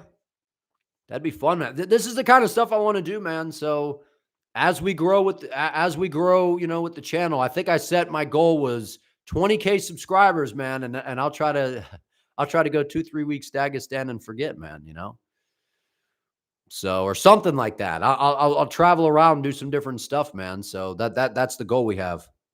Jake has good striking, brother. Anyone check the wrestling? The grappling is a work in progress, man. And I have to get good grappling because people see me and they're under. It's actually funny. People are under like this impression. They're like, this dude, man, he can grapple, dude. Like, look at, like, you can see, they think that I'm like this world beater on the ground, man. And I've been striking like pretty much all my life. Like that's my bread and butter is striking. So now I've been working on the ground game, but it's the striking I got to be worried about. But eventually, hopefully it'll be the ground game, man, where we round everything out, Yeah, me versus Tuivasa, I actually think that I could outbox Tuivasa. Like humbly, I've seen Tuivasa is so damn slow. Now, if I get hit, I'm fucked, but I can do my jab. Hey, man, pepper him with the jab. People forget, man, I got a jab, dude. And I also want to get in on these influencer cards, man. I'll go box on Misfits, dude. I'm serious. I'll box an MMA fighter. I'm not fighting the MMA fighter in MMA, but I'll box him, You know what I'm saying? I'd love to do that stuff, man. Travel and get the fighters on the channel, maybe even collab with fighter. Dude, that's what I'm saying, man. Spar with Hasbullah. How quick would Brendan Allen break Bo Nickel? What's up, Couch Warrior? I feel like that. I don't know. Hey, man, maybe Bo Nickel's a little bit of a different fighter now, but I don't know. There's a Strickland in every construction site. That there is. But Strickland's like actually good though. Like Strickland's actually really, really good. I know that in the fights, like, we rip on him, this and that, but dude, like he's good. He's hard to hit clean. I mean, he spars with high level strikers, dude. And he's like just in the pocket with these guys, just jabbing them up, front kicking them, blocking kicks, And if you take him down, he pops right back up. So yeah. Yeah, they see the beard and they're like, hey man, I'm like Shara Bullet. They're like, brother, the grappling. And then they're like, wait a minute, this guy's grappling isn't that dominant, man. It's not that good. And then when we come to the striking, brother, then it's different, I'm like the Shara Bullet. I'm like I chose the striking route first. So, yeah, Strickland's a full-time WMMA coach. Wasn't he doing that for like his probation or whatever, because he got suspended because of when he rushed the cage because of that whole thing when he was cornering that guy? The toughest challenge for Islam, I feel like, I think he would beat Shavkat, to be honest with you. I mean, maybe Shavkat because he's like the more established guy on the ground, but I don't know, dude. I don't know. I feel like Garry, Morales, I feel like Protest has some holes in the ground game, but he's dangerous on the feet. They're all interesting. Maybe Shavkat, though. 323 is a great card, man. There's a lot of competitive fights. I agree. You want to see Atiba Gautier versus Strickland? I feel like we're heading in that direction, but I want to see Atiba versus Kelvin Gastelum. I want to see if he can crack the chin of Kelvin, because Kelvin's never been KO'd, and he's known for being very durable. I'd love to see that. Thoughts on Lopez versus Silva? You talk about Diego Lopez versus Jean Silva? I mean, Diego Lopez is a savage, man, because Jean Silva is very good. He's very, very good. So, Although he lost, you still think Brady is not an easy matchup for Islam. I mean, styles make fights, but I think Islam could outstrike him on the feet, and I think he could outgrapple Brady. I'm just saying, but I think on the feet, say he can't outgrapple him, it's on the feet. Islam's a way better striker than Brady. Brady's improved, but he doesn't hit hard. He just doesn't. For a welterweight, Brady doesn't hit very hard, man. And like I said before, he has bad reactions to getting hit with a shot. He just does. He just kind of fades, gets all kind of like nervous. I don't know. He's got like this weird energy whenever he gets hit. I don't know. Atiba versus Mansour, that would be good. I don't think they're going to do that though. Two prospects, but you never know. The UFC likes doing these prospect on prospect matchups now. Who has a chance to beat Ilia at lightweight? I mean, you got to go Arman, man. He's got the best chance at lightweight. Yeah, I don't know, man. Like, I feel like Ian Garry, like, about Shavkat, I get that. Yeah, I think Ian Garry stylistically is an interesting fight for Islam, for sure. Yeah, no, Islam can't win, man, no matter what he does. And, I don't know how it's ducking when you move up to a bigger weight class and fight guys that are big and, hit hard. And, Ilia is a crazy challenge, though. I would love to see that fight. But, I mean, he's not ducking anybody. Moving up, fighting bigger guys to win a second belt. Like, Ilia moved up to become a double champ, right? That's exactly what Islam just did. So I don't understand all of that. I don't get it. How's anyone shocked Brady striking is bad? Bro got standing TKO'd by Blah. Well, striking's gotten a little bit better technically, but yeah, he just doesn't really have the power. Islam might be able to get a head kick KO. You're right, Jason. Have I seen that video of Connor in which he's explaining how to beat Ilia Topuria? Man, I don't know what happened to him. And if you put Fedor, Hezbollah Ngannou, and John Pork in the room, who comes out? I think that Magomed Zanikov does, man. I think he does. Chanko, two-time Muay Thai champ. Chanko. But the way that he said it, dude, it did sound like he said John Pork. But now that I've watched the video multiple times, he definitely said Chanko. But when you watch it, when I saw that video for the first time, I thought that he said John Pork. I really did. Hey, two-time Muay Thai champ right here, John Pork. That's what it sounded like, man. His cadence and the way that Islam delivered it, it really did sound like John Pork, but it's Chanko, Brother, hey, listen, guys, please call him Chanko, no John Pork.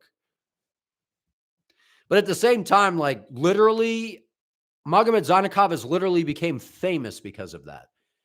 And if he, I understand, like, I get it. But at the end of the day, like, dude, he literally became a massive star. Like, he is a huge star. His debut is going to be nuts, man. Absolutely nuts. There's going to be no fighter, I think, that has had a debut that's going to get the pop that he's going to get, man. Like, he's a star. He's a massive star already. So, Bekzat let you down, man. Listen, I was trying to tell people about Alexandre Topuria. It's not just a name. He's for real, dude. He's absolutely for real. And I've said that, I don't know because I haven't seen it against the elite opposition yet, but Ilia is the better boxer because he's got more power and a little bit more volume and maybe a little bit better defense. But when it comes to the ground game, Alexandre might be the better brother with the ground game. I introduced my team. And wasn't he like a two-time Muay Thai champ, John Pork? That's literally what it sounded like.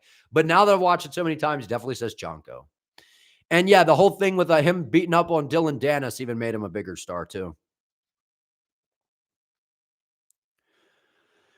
Dude, that is exactly what I've said, Pick'em. Like, the thing about Dylan Dennis is I don't like Dylan Dennis, but I've said I would like to see him in the UFC because of the fact that he draws. Anything that, like, whether he could actually compete in the UFC or not, I have no idea. His ground game's really good and his striking is trash. But he draws, man. Like, everything that the guy does, it goes nuts online, does it not? He wins a fight in Misfits and it's got like millions of views. You know what I'm saying? Like, so he would get a ton of attention on what he does, just be exactly what you're saying, Jason, being a troll, being annoying. But at the same time, like, guys also don't want, like, guys like, Chanko aren't going to want to do business with him. They're not going to want to give him the attention. So, but at the end of the day, like, if you could go out there and beat the brakes off of Dylan Dennis in a fight, like, dude, that'd be,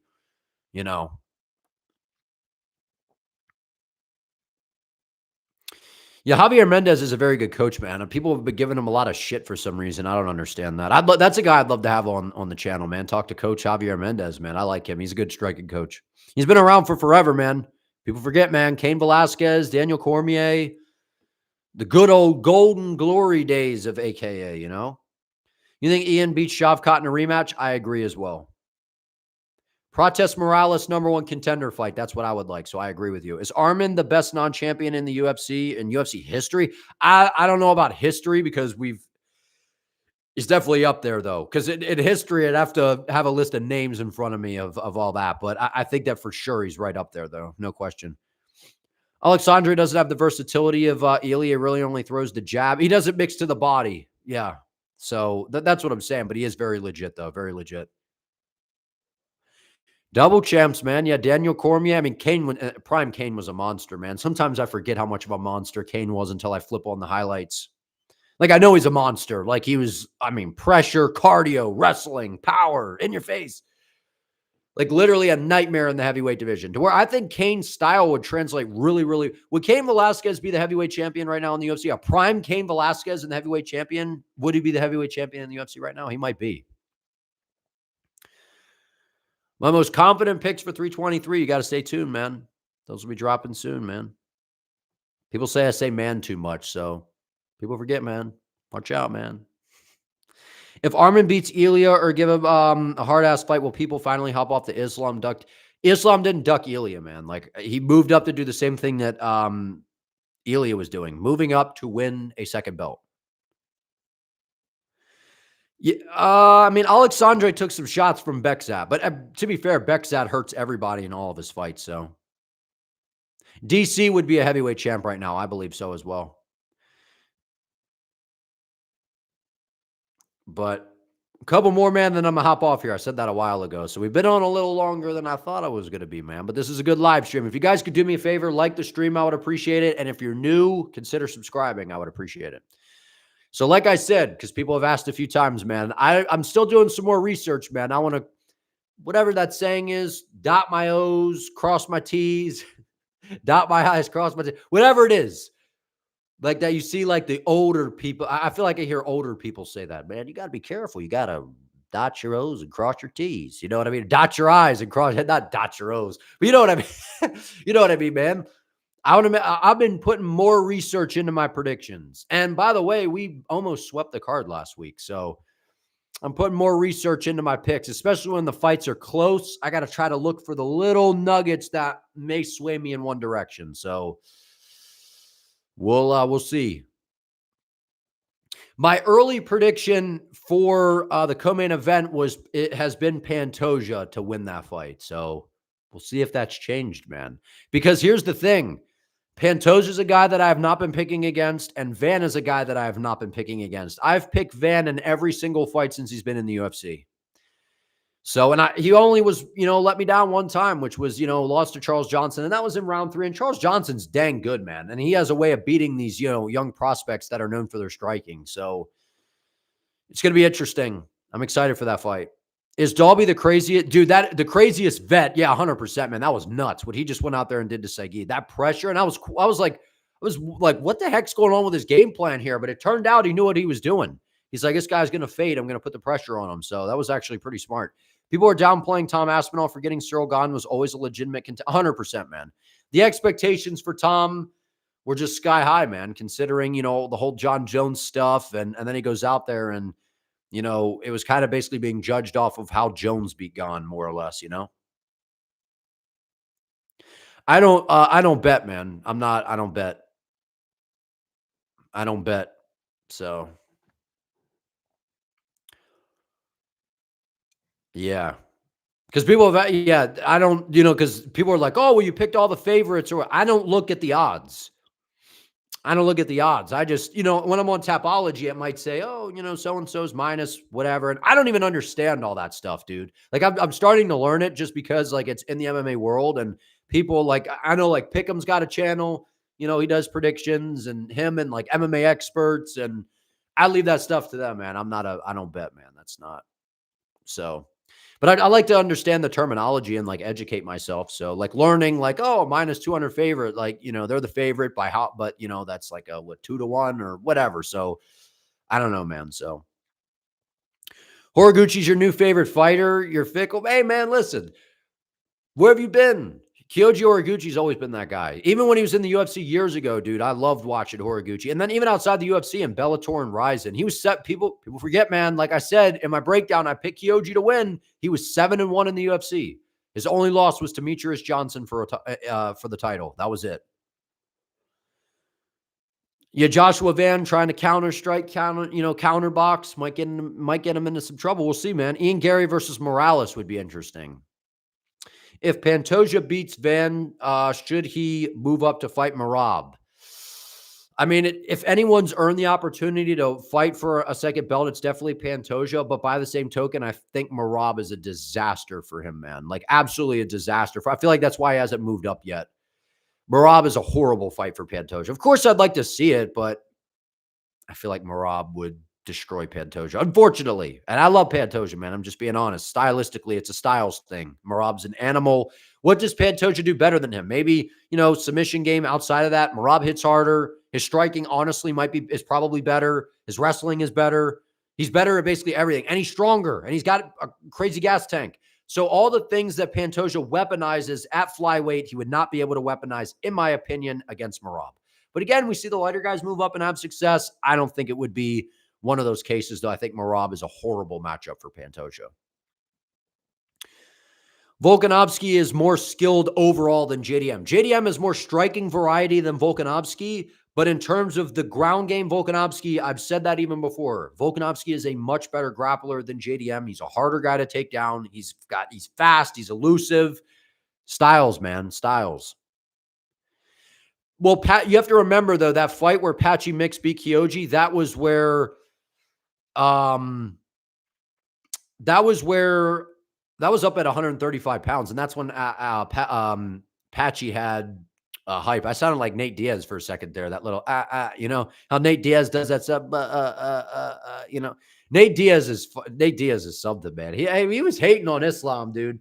Did you see when they were asking him that on the stream, dude? I was like, come on, Nate. Come on, Nate. You guys know I like the Diaz's, man. Nick Diaz is one of the guys that got me into the sport, man. Prime Nick Diaz. People forget, man. That guy was so fun to watch. People are like, Nate's the man. The way Nate fights, I'm like, Nick Diaz was Nick before Nate, dude. Like, all the antics, that was Nick Diaz. Even more so than Nate, dude. People forget, man. Like, I'm telling you, go back and watch Nick Diaz versus Paul Daly. That is one of my favorite fights of all time. Maybe the greatest one-round fight ever. You know what I mean? And you talk about a career being completely robbed because of just because of nonsense. Nick Diaz, man,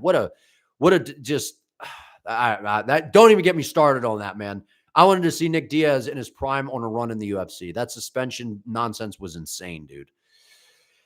Especially given like the leniency now, Do I take creatine, brother? Take creatine, brother. I'm moving up to welterweight, so I'm on the creatine. Do I think the UFC jitters got to Patchy Mix? I just think Patchy Mix is one-dimensional. His striking isn't that great, but he's actually really tough. I got to give Patchy Mix that credit. I don't think people really they kind of just shit all over him. He's pretty durable, man. He was eating some big shots in those fights, man, and he just keeps on moving forward. And he's got a really good ground game, but UFC's just a little bit of a different level, and the guys seem to be. Think about the fights that he's had. Mario Bautista is one of the best bantamweights in the world. Okay, so that's your debut. Like, that's tough, right? And he stepped in on short notice for that one, right? And then he goes out there against Jacob Wicklacz, who's looking like I thought Patchy Mix won that fight. I thought Patchy won that fight. But either way, Jacob Wicklacz is looking like a promising prospect, man. His jiu-jitsu on the bottom was really, really good. You could tell if someone, especially you could tell like the level of someone's jiu-jitsu, especially in MMA, when they get taken down their own bottom and they get the butterfly hooks in right away and they're just kicking, trying to create separation, attacking legs, like that's a guy that really knows what the hell he's doing. So they were in hindsight, I think we're going to be looking at that going like, hey man, that Jacob Wicklacz was pretty good. So, but yeah, again, that was Kyoji fighting, I believe, at bantamweight against Patchy Mix. So he was not even in his weight class for that fight. Yeah, he's flat-footed as can be, no head movement, Pez dispenser on the feet, man. You know, just bunk, bunk, bunk, head bouncing back and forth, no head movement, 100%. But I don't know that it's necessarily the UFC jitters. I think that it's more of just a lack of arsenal, kind of a lack of skill, especially when it comes to the striking. And then his ground game isn't just going to be able to overwhelm and dominate these guys who are all very competent. Not that, Patchy Mix was in there against, Magomed Magomedov. Like, he's been in there against some good grapplers like in Bellator, but not, in the UFC, different level, brother, Who's the worst fighting nerd? I don't know. I feel like the best one is Protes. I think that Rufy and Silva are really good. I think Baraglio is really good. I don't know, man. I don't know. Interesting. Ariel says it's going to be Kayla and Amanda to headline the first fight and not Ilia. Yeah, well, I've heard that they've been trying to, I don't know what's going on with Ilia because I've heard some different things. Like they're kind of pushing that one back a few months. I don't know. I don't know. UFC is a different level. I'm working on fighter impressions as well, man. I'm trying to get better with my impressions. I'm not going to be as good as bedtime with it, but I got a few in the bag, man. I'm coming for my title. I like how Arman says title. Title. I'm coming for my title. Jan Blachowicz. I'll break out the Jan Blachowicz impression in the predictions video. I like Jan, man. One of my favorites of all time, Jan Blachowicz. Working on a Khamzat as well. Been trying,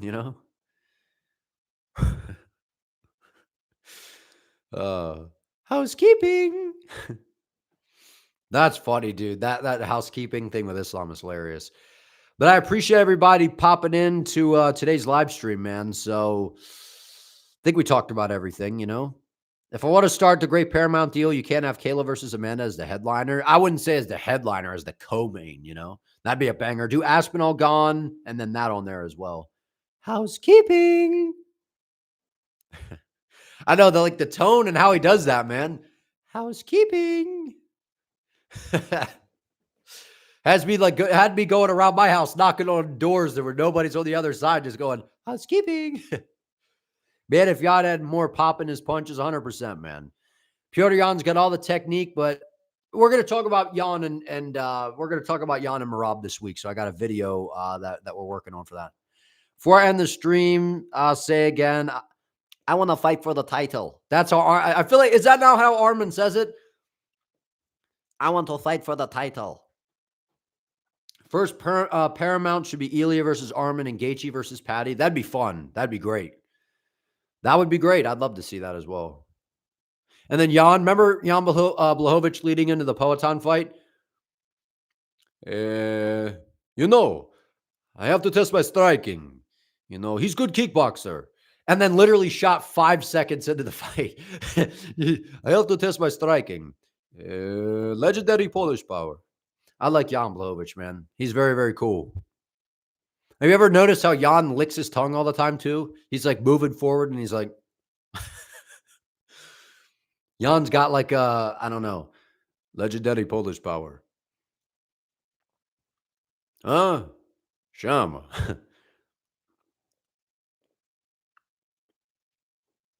Fala Baswal.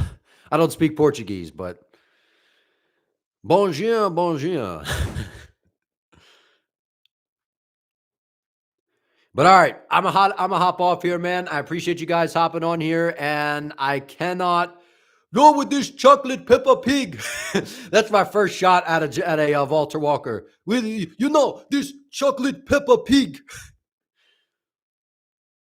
But I'll end you guys with this one. Ding, ding, ding, ding, ding. Housekeeping.